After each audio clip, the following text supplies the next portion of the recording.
ataukah memang akan jadi Nathan yang jadi jungler. Tapi kita lihat juga dari last pick merespon dengan adanya Bane. Kira-kira Araki Sena mereka masih kurang di area gold lane-nya sebenarnya. Kalau misalnya lihat gold lane lawannya Nathan, mungkin Cloud bisa menjadi jawaban, ataupun juga nanti ada Esmeralda ternyata yang bakal muncul untuk teman-teman dari RR Kisena. Tapi nggak tahu masuk ke game yang kedua, match kita yang pertama antara King berhadapan dengan RR Kisena. Skor sementara 1-0 dipegang oleh RR Kisena tentu saja, dan ini adalah ajang balas dendam untuk King Esports untuk menjaga asanya menjadi satu sama, ataupun untuk RR Kisena bisa langsung menyapu bersih 2-0 tanpa balas. Masih dipandu oleh Ranger Mas Gio dan juga Choji. Yes, betul sekali, karena kita bisa lihat di sini adalah sedikit penentuan untuk RR Kisena dan juga bahkan ini harga mati untuk Kings. Dia harus mengamankan di game yang kedua, karena kalau tidak bisa saja mereka pulang untuk hari ini, Gio. Betul sekali, dari teman-teman Kings kayaknya udah lebih ke arah agresif banget ya di early seperti ini, dimana akhirnya Newt yang menjadi Nathan dan benar aja Bane yang menjadi jungler. Kedot kali ini menggunakan Bane bakal menarik banget. Apakah dari segi Bane yang menjadi jungler akan menjadi jawaban bagi teman-teman King Esports mengamankan gamenya yang ke pertama ini nanti ya, untuk mereka mendapatkan 1 poin. Cuman ini perbedaan banget sih, dimana Violence tadi game pertama bener-bener rusuh banget, tetapi sepertinya di game kedua kali ini Violence lebih mengambil, oke, gue cari pijakan dulu, gue cari momentum dulu, nggak boleh terlalu agresif seperti di game pertama tadi. Dan silahkan lanjutkan, Gio. Oke, tapi Violence kali ini udah mindik sendirian di sana dengan Cowhead-nya, siap untuk melakukan ejector juga ke arah Bubu atau ke arah Newt. Tapi lihat dansa-dansa yang dilakukan oleh Taka. Mountain Shocker juga dikeluarkan, memberikan vision dan informasi tentunya untuk teman-teman dari RR Kisena. Oke, Taka ternyata di arah top lane kali ini mencoba untuk melakukan dive in karena ada 2 kawannya yang standby on position. Bubu pun mencoba untuk menjaga pergerakan dari seorang Newt, mencoba dipasarkan ke arah belakang, langsung ada ikan sapu-sapu, tapi ternyata membuat Taka menuju ke arah seorang Kraid. Gak peduli apapun yang terjadi, Kraid adalah pilihanku. Dan kali ini masih terjadi setelah game yang pertama Kraid dibully-bully, dan CCTV by Fruity Saucer sudah melihatkan ada sebuah bapak Lord dan sebelum Lord Turtle. Tapi karena dengan adanya Ether yang menuju ke arah Turtle, tandanya musik. Lambada. Tetes. Pasti tahu. Viewers yang di rumah pasti tahu harusnya. Kalau misalnya YSS udah di Turtle atau di Lord, musik. Gitu, Choji. Tapi kita lihat juga Federal Ice udah keluar kali ini ditabrakan adanya First Blood untuk seorang Kedot. Terlihat sangat baik dari King Esports. Mereka mendapatkan 1 Taka di area belakang yang hanya sendirian saja. Oke, mereka dapat Turtle, tapi mereka mau balas dengan ada 1 nyawa yang ditukarkan.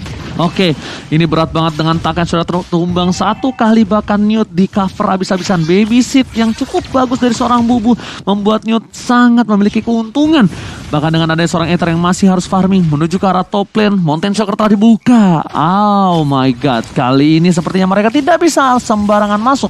Asal buffer dikeluarkan, tapi Bubu masih level 3. Warlord is coming. Ini akan menjadi pilihan. Bakal ada team fight jarak top lane. 2 standby dan Violence membuka vision. Membuat para pemain dari tim Kings ketar-ketir. Tapi ternyata dari seorang RR Kisena mereka bakal fokus ke menuju outer turret goldnya, Gio. Ya, itu gold sheet emang menjadi target operasi dari RR Kisena. 4 member tadi di area atas dan mulai terkikit, tinggal 1/4 lagi gold sheet yang dimiliki oleh King Esports. Dan itu gak baik banget untuk masalah goldnya. Mereka lebih unggul dari RR Kisena. Lihat dari arah belakang sana sudah ada Ikan yang keluar, Ikan Yunya ke arah belakang sana, tapi Violence masih bisa mundur dengan flicker tentu saja. Dan masih selamatlah nyawa dari seorang Violence seperti area bawah. Selo dan juga Yami selalu head to head dengan sangat seru ya sebenarnya. Dari game pertama juga kita lihat, tapi Yami dengan Pakuitonya sebenarnya kayak lagi bertukar posisi. Tadi Tamus yang digunakan oleh Yami, tapi kali ini Pakuitonya dimiliki oleh Yami. Yes, deja vu kita bisa lihat di arah bottom lane, di mana Pakuitonya juga berada di posisi kurang baik. Langsung ada satu Falling Star menemukan Falling Monster di seorang Newt, tapi ternyata hampir saja bisa ditumbangkan. Masih ada Entropy, masih punya flicker juga, tidak memaksakan keadaan untuk di arah top lane. Meanwhile, ada seorang Aether yang bukan Albert kali ini fokus menuju ke arah 1 buah outer gold turret again and again. Kedot bakal coba untuk dapetin 1 buah jungle, 1 buah steel jungle yang berharga dari tim RR Kisena, tapi Taka melihat sedikit potensi para pemain dari tim RRQ bisa mendapatkan satu buah point kill tambahan. Clyde menjadi pilihan dan oh my god, targeting again.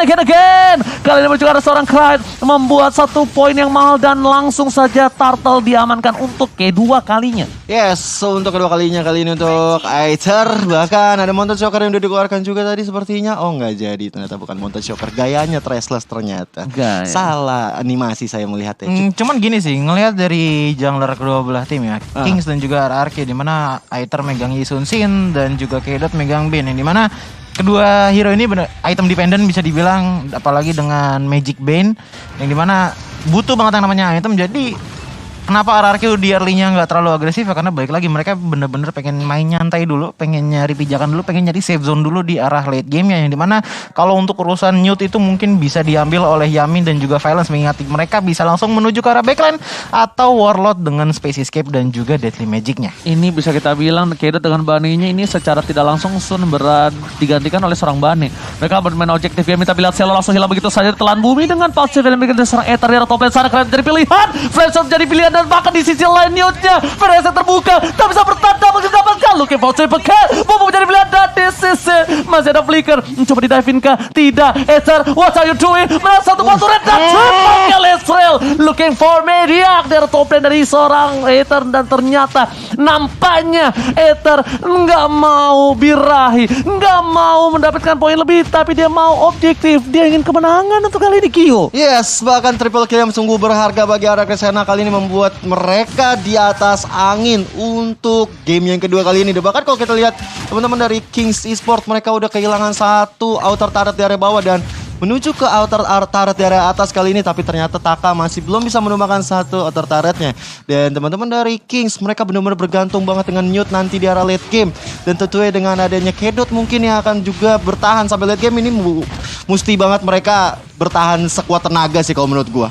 Oke, lihat di arah tengah, Clyde diganggu, Kedot, tapi ternyata ada informasi telah diberikan. Tidak ada satu buah orange bomb dan berhasil dapatkan Kedot. Yami hampir saja tertangkap, masih ada satu gem. Flicker tadi digunakan, fokus menuju ke arah satu buah turtle, dilempar kembali dari seorang Valens dan mereka bakal coba. Oh my god, komit yang luar biasa dilakukan oleh seorang Aether dapetin turtle untuk ketiga kalinya dengan gold perbandingan yang cukup jauh di menit yang ke-7. 21.000 gold atas RRQ Sena, Gio. Gila, ini 22.000 dibanding 18.000, 19.000 ini nggak baik banget ya. Mereka udah kehilangan beberapa gold bahkan dari objektifnya juga. Tapi kita lihat dari seorang Selo kali menjadi target operasi. Violence-nya benar-benar baik. Karena Inferno dikeluarkan, nggak bisa menemukan seorang Warlord di arah depan sana. Dan yes, kali ini Selo harus tumbang untuk kedua kalinya. Ada Flame Shot dikeluarkan, tapi Violence masih cukup gagah perkasa berada di depan. Dan Yami objektif gaming ke arah bawah dan membuat dua turret milik Kings rontok belepotan. Distraction yang dilakukan dari seorang Selo membuat turret harus hilang dua kali. Turret dari bottom lane atas King Esports dan itemnya Choji silahkan. Oke, untuk item ternyata Magic Band ini bukan Magic Band tetapi lebih ke arah Fighter Band seperti biasa dengan adanya War Axe dan juga Blade of Despair.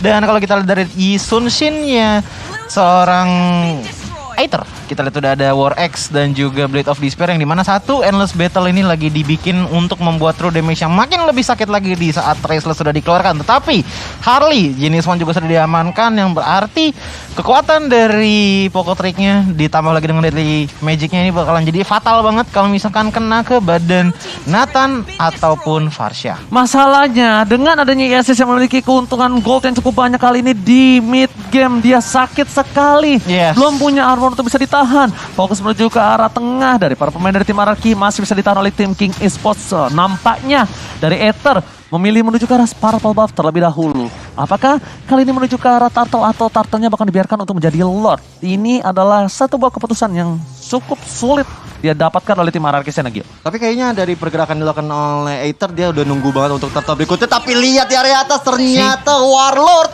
bisa menculik seorang Newt tanpa ternyata di kamera. Dan what a play banget Newt sebagai seorang C yang bakal bertahan sampai late game, ditumbangkan untuk kali pertama. Dan turtle-nya akhirnya diamankan oleh teman-teman RRQ Sena. Terculik kali ini di arah top lane atas seorang Nathan Newt yang bahkan flickernya belum bisa digunakan, dia sudah hilang begitu saja. Tapi lihat dari seorang Warlordnya ini yang menjadi masalah. Kenapa? Mereka fokus ke Taka, mereka fokus ke Aether, Violence, bahkan Yami. Tapi di mana Warlord? Warlord tak terdeteksi. Langsung ada satu menit limit dan juga Pocket sudah mulai masuk. Tapi dengan ikan sapu-sapunya dari seorang Bubu berhasil bertahan. Ikan sapu-sapu dari Kedot setidaknya membuat seorang Bubu berhasil melanjutkan hidupnya sebelum dicabut nyawanya, Gil.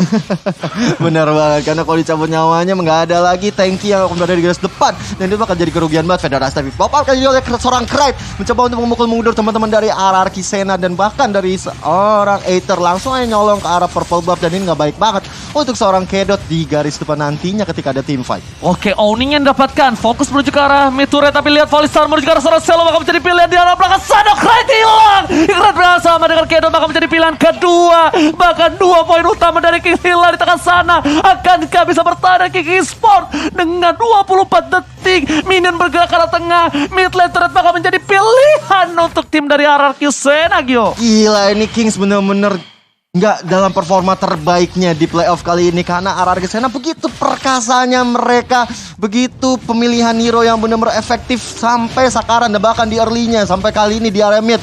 Teman-teman dari RRQ Sena udah mendapatkan satu outer turretnya.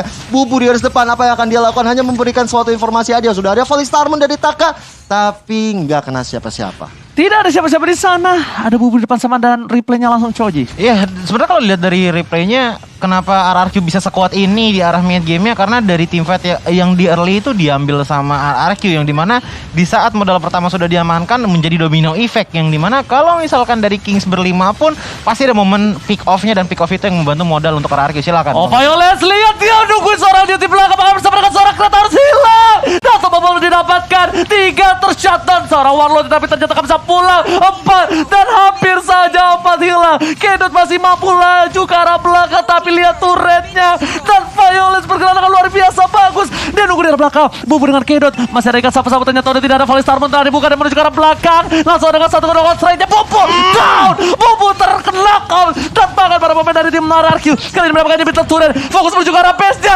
Ini bencana. Oh my god. Dan masih ada satu buah Krayt berhasil diselamatkan dengan Astapa Portal dan Ejector menutup 1 poin. Tapi Kings masih bisa menyelamatkan hari ini karena dengan adanya Krayt yang mereka fokus harus ditumbangkan, membuat seorang RRQ Sena harus balik mundur, tidak bisa memaksakan keadaan, Gio. Hampir saja kalau misalnya tadi Newt nggak ada, itu bisa di-end dengan sangat baik oleh RRQ Sena kali. Dan Lord Enhance sudah mulai muncul tengah-tengah line of down. Masuk ke menit 12 kali ini RRQ Sena di atas angin. Apalagi dari segi item yang akan dibahas oleh Choji, silakan. Ini frontliner RRQ 3 loh, Esmeralda, Jawhead dan juga Pakito. Ngelawannya ini udah Varsha, Nathan dan juga Tamus, yang dimana oke, Tamus memang tebel, tetapi dilihat dari item sekarang otomatis RRQ lebih tebel karena uangnya juga lebih banyak.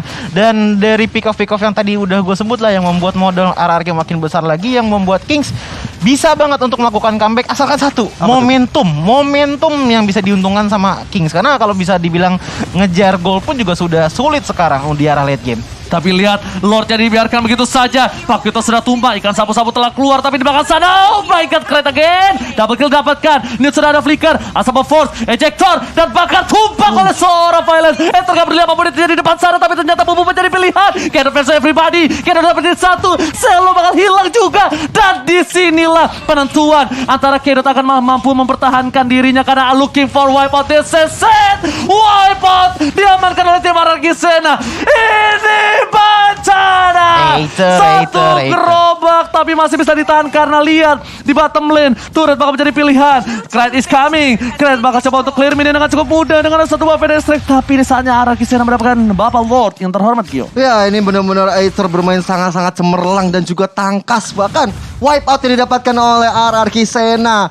3 poin kill diamankan oleh Aether, triple kill untuk kedua kalinya di game yang kedua kali ini. Benar-benar membuat Aether sangat-sangat perkasa, dan Lord tanpa ada gangguan pastinya akan diamankan oleh tim RRQ Sena. Dan ini dia momentumnya, dimana Krayt yang selalu terculik sampai 6 kali. Disitulah momentumnya mereka bisa untuk masuk ke area pertahanan dari King Esport. Targeting lihat, dia nggak peduli Choji apapun yang terjadi. Yes. As long Krayt tumbang, mereka paksa team fight. Selalu itu Gio yang terjadi. Iya. Ya karena balik lagi dengan Krait sudah hilang, high ground juga sudah tidak ada, otomatis dari teman-teman RRQ juga enak banget untuk bisa menghajar ke arah depan, lini depan dari Kings, apalagi mengingat oke ada Akai dan juga Celo, tetapi melihat dengan posisi seperti ini bisa aja dibuang dengan begitu mudah di tangan Violence dengan ejectornya, dan Yami pun juga dari tadi merusak banget komposisi team fight yang pengen di setup dari tadi sama Kings, yang membuat dari Aether juga udah berbebas ria banget untuk memberikan damage, apalagi dari tim fight yang udah banyak banget dari Kings yang tersplit kebagi 2 tim fightnya atau kebagi 3. Oke, lihat minion sudah bergerak menuju ke arah belakang. Sapu-sapu ikan sudah hilang, tapi lihat dari Warlord fokus, gak peduli apapun terjadi. Keren bakal menjadi pilihan, masih selamat di depan sana. Lord hilang dengan cukup cepat. Hurricane Dance berhasil mendapatkan 1 Pakuito hilang. Mereka harus reset kembali sepertinya karena tidak ada sedikit power kalau tidak ada Pakuito. RRQ Sena berhasil masih ditahan oleh tim King Esports. Mereka memiliki defensif yang luar biasa bagus, bahkan di arah top lane inhibitornya masih belum pecah. Bubu jadi pilihan, ejector karena bahkan tidak ada Hurricane Dance, tapi tidak bisa ditumbangkan. Dan 1 poin yang mahal dari King yaitu atas Yami di sini Gio. Iya, Yami yang nggak bisa bertahan hidup lebih lama lagi, dan di situ momentumnya adalah ketika Krait akhirnya bisa mundur ketika ada Deadly Magic yang masuk ke dalam tubuhnya, dan untungnya dia masih ada Wings by Wings untuk ke area base-nya. Jadi dengan Krait masih selamat, tentu saja teman-teman dari RRQ Sena akan kesulitan untuk bisa masuk ke area belakang. Tapi lihat Hurricane Dash ke arah belakang sana, Ethan menjadi target, tapi gak ada damage follow up yang diberikan oleh Kings. Bahkan dari Akai harus tumbang di area belakang. Warlord tadi masih bisa mundur ke area belakang, dan Krait once again menjadi pilihannya. Inferno dari seorang Celo hanya mendirai kematian saja karena tinggal tersisa Newt orang. Looking for wipe out, tapi Newt masih bisa mundur ke area belakang. Oke, dari New tertangkap, terlihat dan wipe out. Ini bencana.